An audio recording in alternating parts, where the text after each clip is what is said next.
Studios, Richard Westbrook, Deputy Assistant Administrator of the EPA. Welcome. Thank you. Mr. Westbrook, you've spent most of your professional career as a climate scientist in the public sector. Yes, 10 years as a supervisory management analyst in the Office of Environmental Information.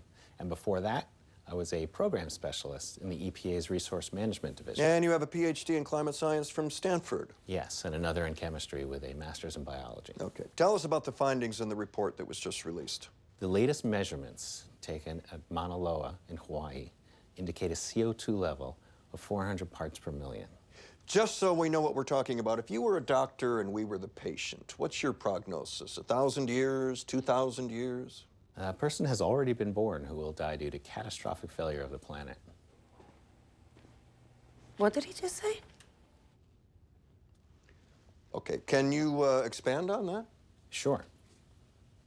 The last time there was this much CO2 in the air, the oceans were 80 feet higher than they are now. Two things you should know.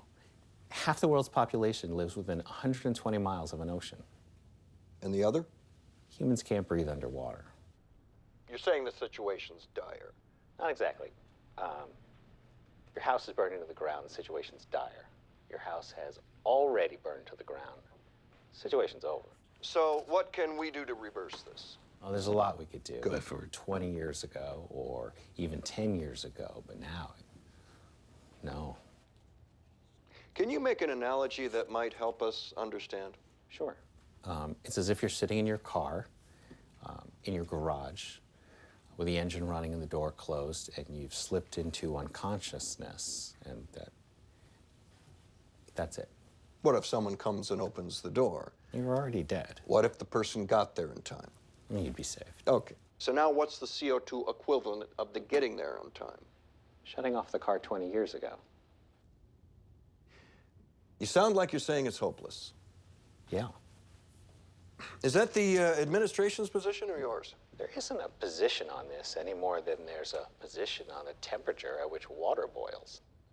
The administration, let me try to, your administration. And don't forget, I need you to supports wind and stretch solar, 40. clean coal, nuclear power, raising fuel economy standards, and building a more efficient electrical grid. Yes. And? That would have been great. Let's see if we can't find a better spin. People are starting their weekends. The report says we can release 565 more gigatons of CO2 without the effects being calamitous. It says we can only release 565 gigatons. So what if we only release 564? Well, then we would have a reasonable shot at some form of dystopian post-apocalyptic life. But the carbon dioxide in the oil that we've already leased is 2,795 gigatons. So, What would all this look like? well, mass migrations, food and water shortages, spread of deadly disease, endless wildfires, way too many to keep under control, and storms that have the power to level cities, blacken out the sky, and create permanent darkness. Are you going to get in trouble for saying this publicly? Who cares? Mr. Westbrook, we want to inform people, but we don't want to alarm them. Can you give us a reason to be optimistic? Well, that's the thing, Will. Americans are optimistic by nature. And if we face this problem head on, if we listen to our best scientists and act decisively and passionately, I still don't see any way we can survive. Okay. Richard Westbrook, Deputy Assistant Administrator of the EPA. Thank you for joining us. Thanks for having me. This is Newsnight. We'll be back right after this.